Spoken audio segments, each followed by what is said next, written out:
corazones que guardan secretos, fotos guardadas en un cajón, risas que quedaron en la esquina, voces marcando el corazón.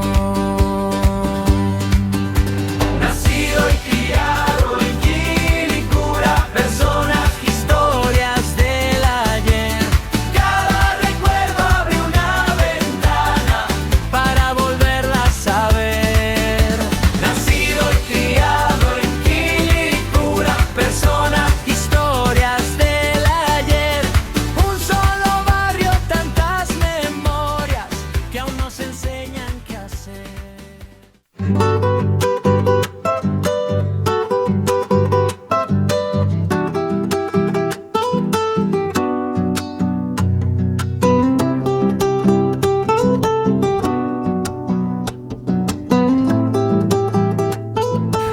Bienvenidos a Nacido y Criado en nuestra comuna de Quilicura. Hoy un nuevo programa porque quiero agradecer a la gente, a ustedes que están en sus casas, porque ya nos ha ido muy bien con este programa. Muchísimas gracias por estar con la primera entrevista. Fue buenísima, buenísima con el padre Gerardo Paren. Oiga, estamos hoy día, y digo, oiga, gancho, porque claro, porque estamos en Quilicura y estamos con don Miguel Mora, ¿cierto? Historiador de nuestra comuna de Quilicura. Él tiene dos libros, Un mal pacto y Raíces culturales de Quilicura. Oiga, hablemos de historia, hablemos del quilicurano, pero antes de eso, quiero preguntarle, mi estimado amigo, ¿cómo llega Miguel Mora a nuestra comuna de Quilicura? Bueno, mira, yo nací en Pitrufquén. Un pueblito de Cautín, que queda poco más allá de Temuco, a la orilla del río Tolten. Allá. Con los años mi familia se trasladó a Temuco y desde ahí viajé a la capital. Bueno, nos fuimos para Quilicura, gancho. Y llegué acá a la capital con unos amigos, andaba buscando... Oiga, suena bonito. Llegué a la capital, gancho. Y andaba por pega, y tenía, inquietudes de estudiar igual. Y conforme me fui instalando acá, había una de las cosas que siempre llama la atención, y yo me he fijado que muchas personas dicen lo mismo: Quilicura tiene un aire campesino. ¿Usted cree, gancho? No. Bueno, ahora hay muchos potreros que han ido desapareciendo por la urbanización. Así es. Pero había un notorio ambiente de potreros, de crianza de animal y todo eso.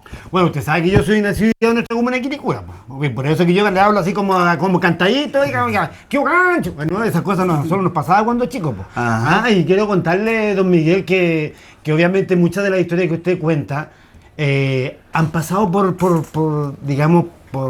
la historia de los campesinos, ya sea de los fondos Los Chever, de San Luis, ¿cierto? Del mismo pueblo de Quilicura.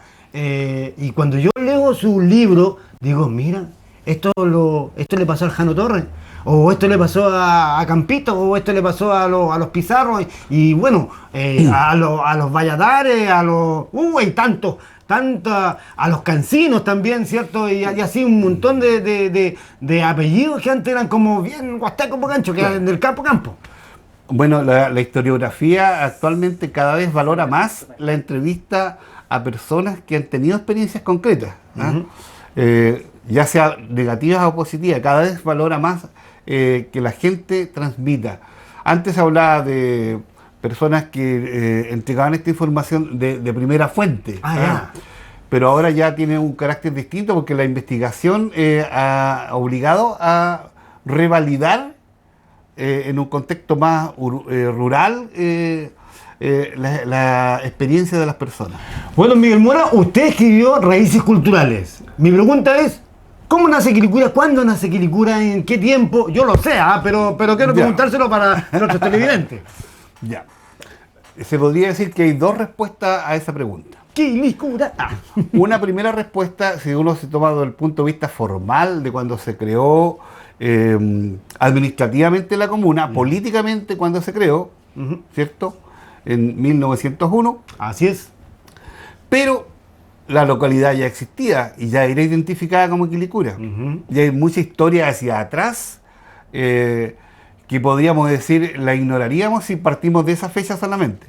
Entonces, si tomamos la localidad nos obliga a entenderla como una parte del Valle del Mapocho, la parte norte. Y es acá donde la historia se proyecta antes de la llegada de los españoles. ¿Por qué? Porque en ese momento, este valle que era solo, en algún momento empezó a ser poblado. Entonces ahí hubieron como 3 olas de migrantes que llegaron acá. Y unos venían del norte, del otro lado de este valle, del valle que sigue, el Valle de la Aconcagua, la cultura de la Aconcagua, que se trasladan acá, habitan este sector, era muy grande, entonces unos se van a diferentes sectores, más hacia la cordillera, más hacia el valle, más hacia la costa. Después llegan del sur, centro-sur, llegan los mapuches, que también llegan a esta zona, asumen, en alguna medida someten, integran la cultura que ya había acá, y finalmente llegan del extremo norte, del otro lado de los arenales, llegan los incas. El ejército inca, que realmente era un ejército que para la fecha tenía un grado de tecnología mucho mayor y venía mucho más ordenado, mucho más con un ejército, conocían los metales y había para las armas, para todo eso, para el traje, para la protección, era mucho más complejo pelear con ellos, ¿cierto? Y bueno, posteriormente los españoles, y sabemos que dentro del grupo de los españoles había gente también de diferentes países de Europa, algunos eran alemanes o italianos, ¿cierto? Y todos esos llegaron al Valle del Mapocho y muchos de ellos se quedaron aquí en Quilicura, porque acá Quilicura tenía una cualidad muy, muy especial. O sea, y también tiene que ir un poco la familia Vergara, ¿no? Mucho después. Mucho después. Ah, ok. A ver, vamos a partir por lo que dije antes. ¿Cuál era la cualidad que lo hacía especial a Quilicura? Es que acá había agua. Mira. Y en ese entonces era muy importante para la agricultura el agua. El agua, claro. Entonces, se dio el caso de que dentro de del grupo Inca, con todo su aparataje administrativo, político y religioso, alguien observó, hoy día diríamos un ingeniero, que el río Mapocho, que iba en declive bajando hacia el valle, alguien dijo, si a esta altura proyectamos hacia un cerro, no tiene que subir el agua, tiene que ir hacia el lado nomás.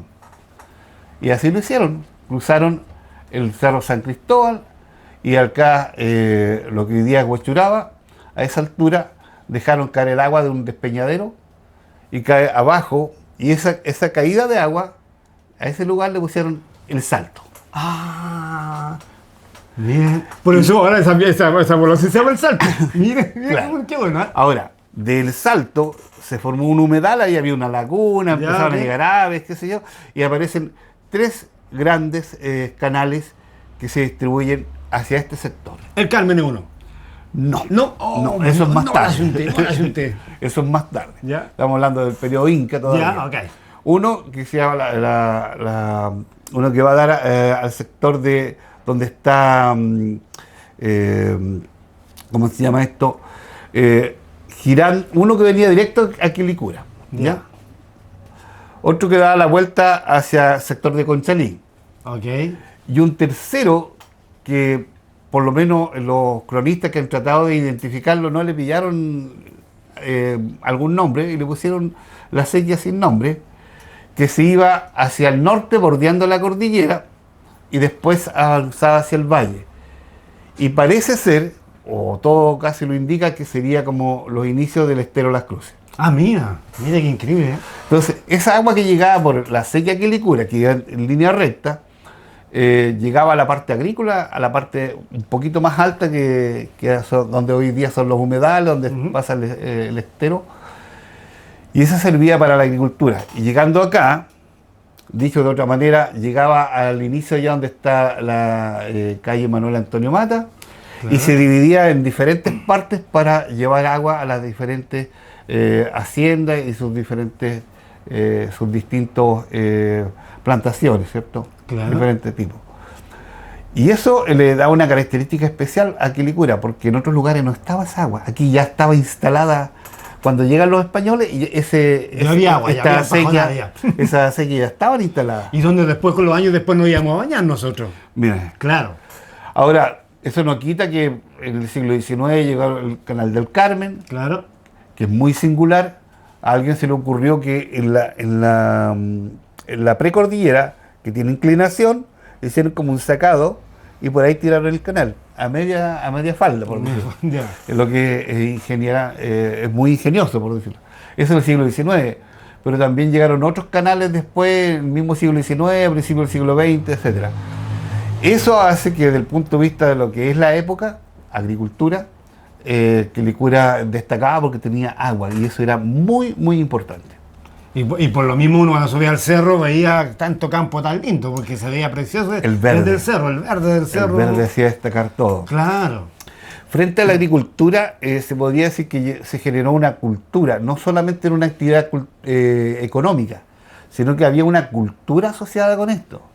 Había esto de los payadores, había esto del mundo de las leyendas.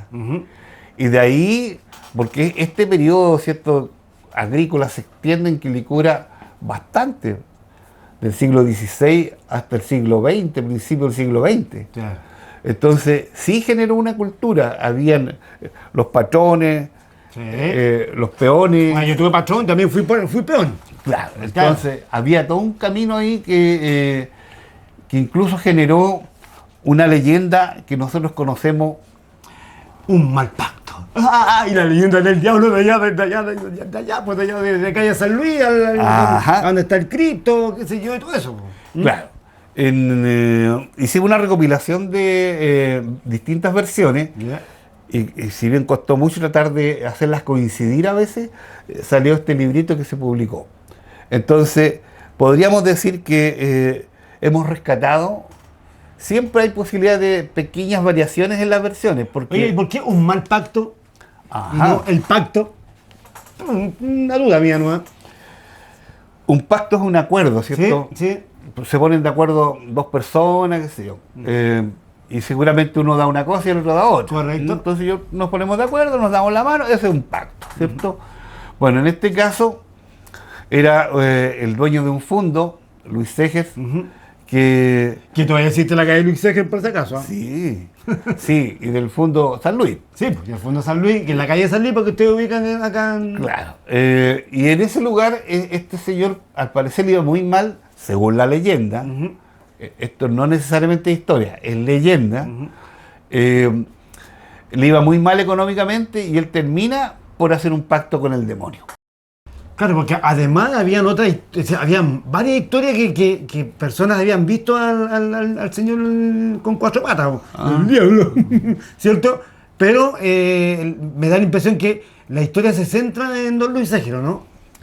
Sí, porque él es el que, a ver, lo que se dice es que él hace el pacto, le empieza a ir bien desde el punto de vista económico, le empieza a resultar todo.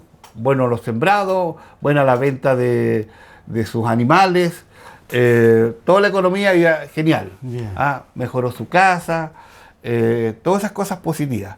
Pero, ¿cuál era el otro lado del pacto? El compromiso. En los tiempos de hoy sería otra cosa, si él mejora la casa. Claro. Pero no era una casa, era una casona de fondo. Claro. Y bueno, él hace este pacto y el otro lado era que lo iba a venir a buscar. Lo iban a buscar, él sí lo iba a llevar. Ya. Pero al final de sus días. Ahora, según todos los antecedentes que he ido juntando, el diablo, o como queramos llamarle, ¿cierto? Parece que decide hacerle trampa. Ya. Entonces decide adelantarle la muerte. Ya, Y para que fuera eso luego. lo hostiga. Ya.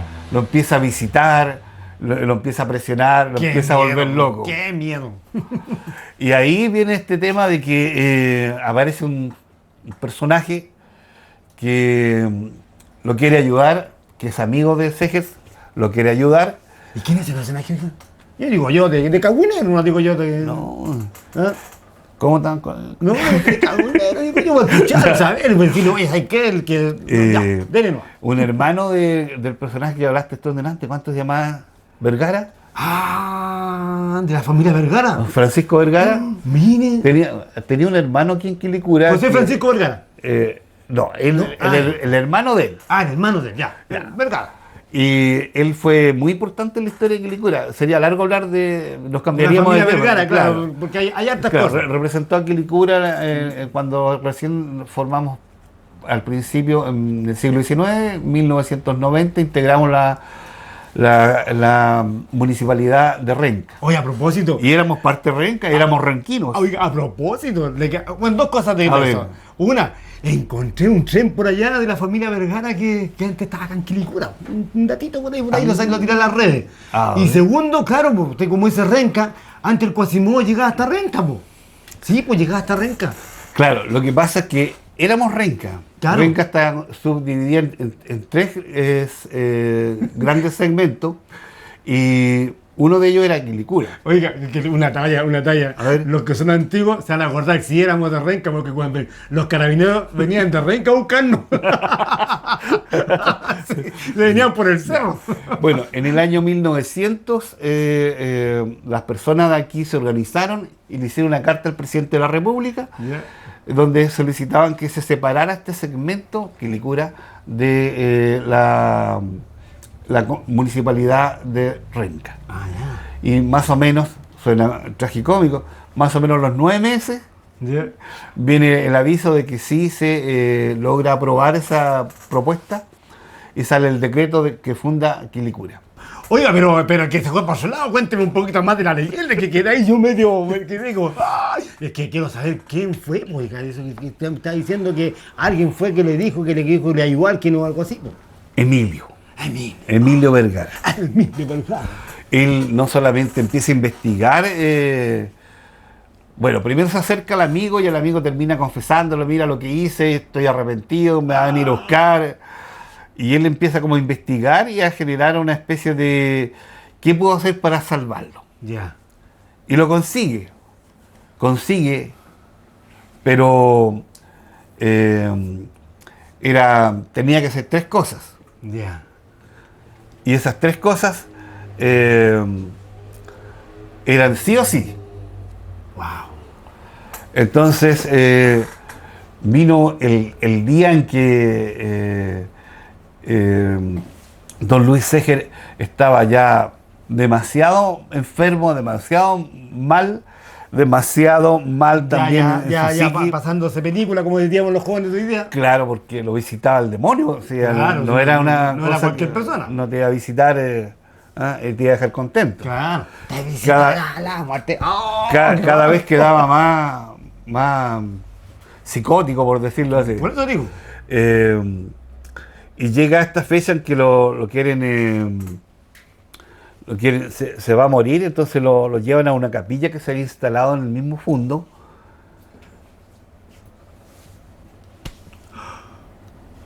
¿Por qué me tocó el hombro? Compren el libro y lean cuál es el resultado final. Oiga, don Miguel, de verdad que estaba tan impactado, yo pensé que me iba a contar todo el libro, pero no. Ya, cuénteme de raíces y cultura. Oiga, de verdad estamos muy entretenidos, está entretenido esto con usted, don Miguel. De verdad, los quiricuranos tendemos y después vamos creando una nueva historia de esa misma historia que nos contaron, ¿no? Mira, nos pasa, ¿no? yo he escuchado, he tratado de ver si hay otras leyendas en la comuna.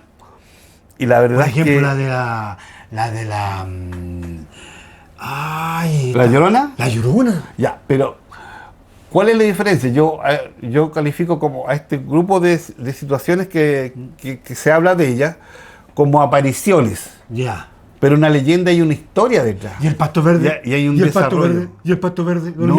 Emilio, el pasto verde, yo lo conocí, po. Ya. Sí, po. El Colorado del Cerro. Ese es mismito. Ya. Entonces, ¿de dónde viene este caballero?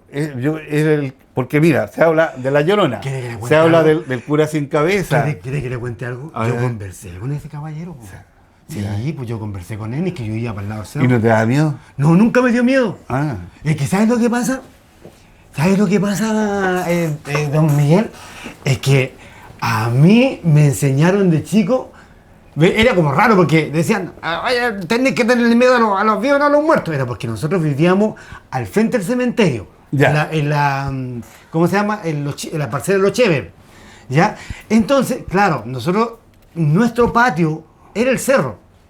Entonces nosotros íbamos a jugar al cerro, qué sé yo, todas las cosas, a comprar volantines, a pillar volantines, a buscar Ouija, a buscar, bueno, ahora se llama champiñón, le decíamos callampa. Ya.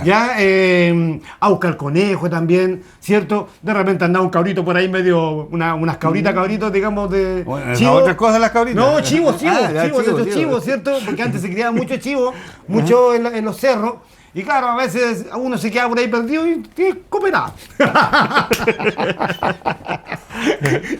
y claro, y en un momento, claro, nosotros siempre nos enseñaron nuestros padres que no haya que tenerle miedo al pasto verde, porque nosotros, usted le tenía otro nombre, pero nosotros le decíamos el pasto verde. Ya, el Colorado del Cerro. El Colorado del Cerro es el verdadero nombre. Ya. Pero nosotros los niños, algunos le decíamos Ahora, el pasto verde. alguien alguna vez me conversó, porque como digo, las otras no hay una historia detrás que se puede desarrollar, que hay más personajes, son como apariciones, lo puntual. Particularmente en este caso, nos encontramos con que sí podría haber una historia detrás. Hay una historia. Alguien de los que conversó con él me compartió un día, me dijo que él era argentino, que le había contado que era argentino. Esta es una versión. Claro. ¿Ya? Y que él al parecer había matado a una persona en Argentina y se había venido a Chile arrancando de la justicia por un lado, pero también a expiar sus culpas. Por eso vivía en el cerro, alejado de la gente. Claro, yo le quiero contar otra cosa. Ya. Estaba otro personaje que vivía también ahí y que, bueno, los que son antiguos se van a acordar de mí, que vivía en la Sanchera, era el famoso gorila. El gorila, ¿ya? ¿Ya? Es que él a veces se hacía pasar por el pasto verde. ¿Ya? Pero él era pesado, era un campesino que trabajaba en la chacra, qué sé yo, pero como no tenía dónde dormir, dormía en la chanchera. Ya, cuando usted va como de la copa un poquito más allá, justo en la curva, ahí había chanchera. Los que son antiguos se van a acordar que en ese lugar había chanchera, o en la parcela de los Liberona, por decirlo así. Ya, porque estaba la parcela de Ricardito, la de Liberona, la de los Campos, la de los Martínez, la de los Mormones, la de Don Chalí, la de Don Ofre y muchos. Yo me acuerdo, el Cabeceleón, los Pizarro. Entonces, en ese lugar estaba el gorila. El gorila era muy simpático, era un trabajador, pero él se hacía pasar a veces por el pasto Se verde. hacía pasar. Claro. Y también había otro personaje, el Ronrita. Bueno, nos ha contado diferentes cosas simpáticas, ¿cierto? La historia. ¿Cómo nace desde el seno de Quilicura? Es decir, desde la plaza de Quilicura. ¿Cómo nace Quilicura? Mira, quizás habría que decir dos cosas previas. Primero, las familias que llegaron a Quilicura y que fueron destacadas familias a través de los tiempos, comienzan a llegar a la colonia. Ya. ¿Ah? Los Romos y otros llegan en la colonia. Los Romos llegan a Santiago, Santiago a Renca, Renca cruzan en 1700 y tanto, cruzan a Quilicura, otros de Renca van a Santiago, después se entrecruzan las raíces de las líneas parentales, etc. Mira, quizás decir otro elemento. Quilicura era un pueblo rural, o sea, no es un pueblo a seca. Ya. Es un pueblo con apellido, rural. Ya, ok. O sea, estaba rodeado de fondo y de chacra. Ujú. Por lo tanto, toda su vida era en esa mentalidad, en ese contexto. ¿Ah? Los negocios, claro, panadería, carnicería, pero la ferretería, ahí, Mangiamachi, Mangamache. no era ferretería, eran muchas cosas a la vez, ¿cierto? O sea, era un emporio en realidad. Po. Claro. Un emporio. Yo también compré en el emporio. Y Yo compré tenía- con harina para los patos. Y tenía, ¿cierto?, desde una aguja hasta carretas para la... De todos los caballeros rusos. Los Herder. Claro. Entonces, el mundo era así, era un mundo rural que necesitaba cosas para hacerlo funcionar mejor. Ahora, mira, fíjate que en 1950 aproximadamente, estando de alcalde, ¿cómo te dijera yo? el alcalde llama a todos sus funcionarios. Eran tantos los funcionarios que el don Jorge Indo los convoca, eran 9. Eran muchos los funcionarios. Eran muchos, hoy día son como 3.000. Yeah.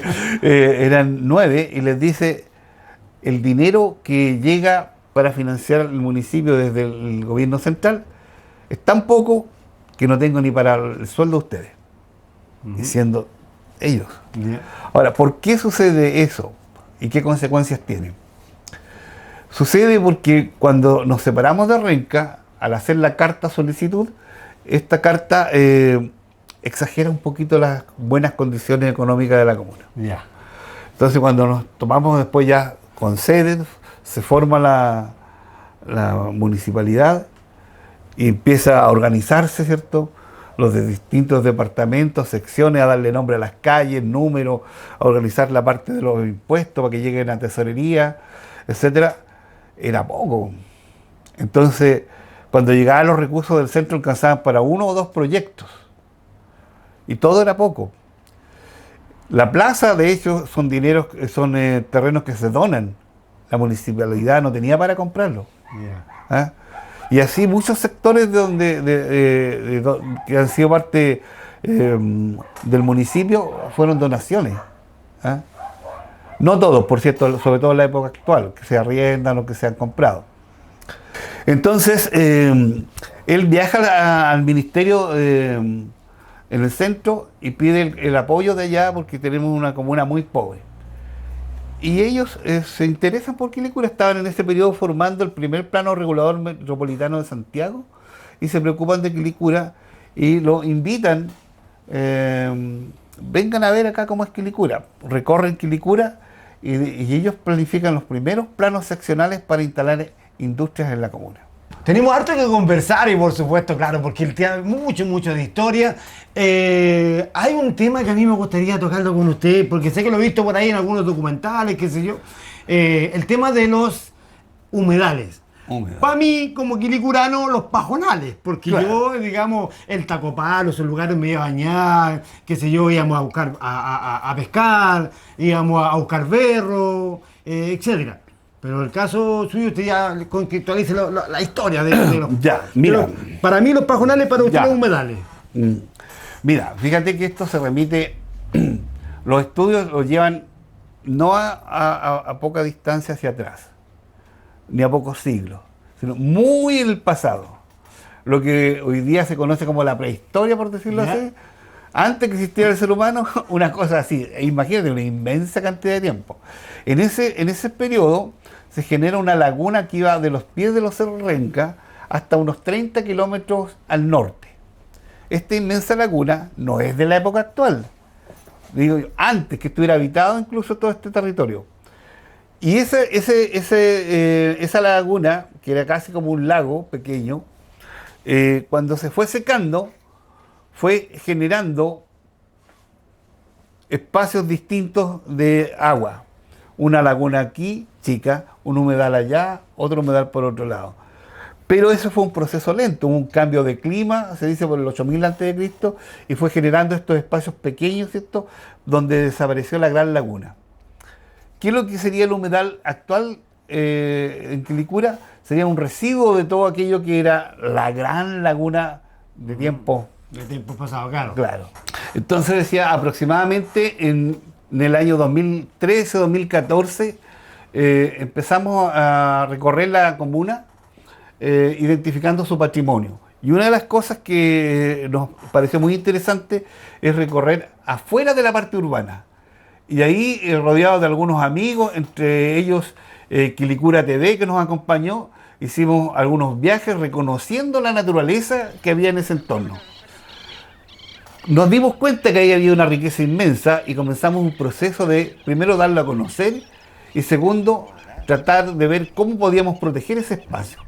Fueron apareciendo agrupaciones, ¿cierto? RSQ, Observatorio Culacura, Agrupación Ñen y otros que han dado una opción por cuidar estos lugares, por rescatar estos lugares. Ha sido dramática. Se me olvidaba, sobre todo el área, también la municipalidad y dentro de la municipalidad, sobre todo el área de lo que hoy en día es ¿Medio ambiente? Medio ambiente. Medio ambiente. Sí, sí, que tiene una sigla ahora que se me fue. Claro, Ya. Y hay una tarea inmensa de grande donde se han involucrado mucha gente, políticos, por defender ese espacio.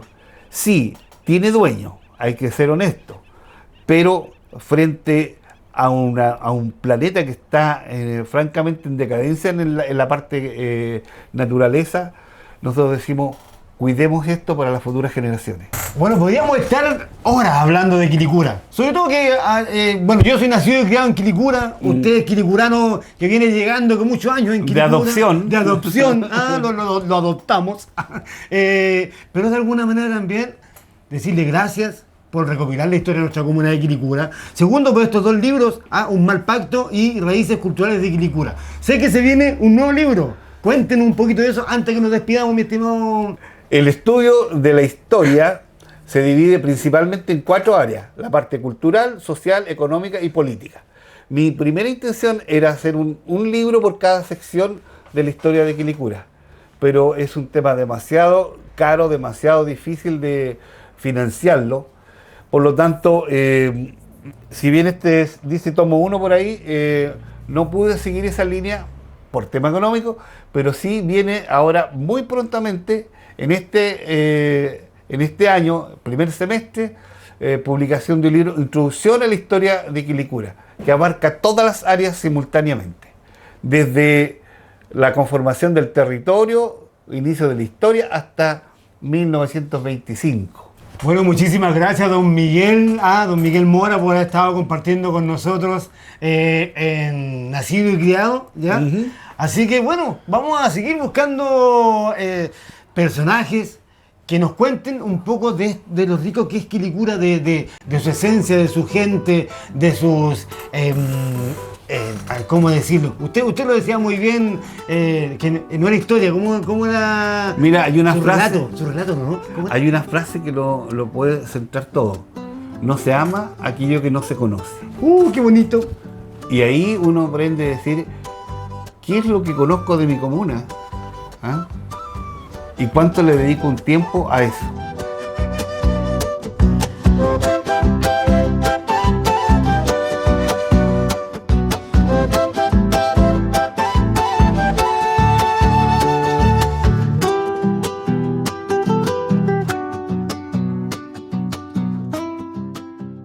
Nos vemos en el próximo capítulo de Nacidos y Criados en Quilicura. Calles que guardan secretos, fotos guardadas en un cajón, risas que quedaron en la esquina, voces marcando el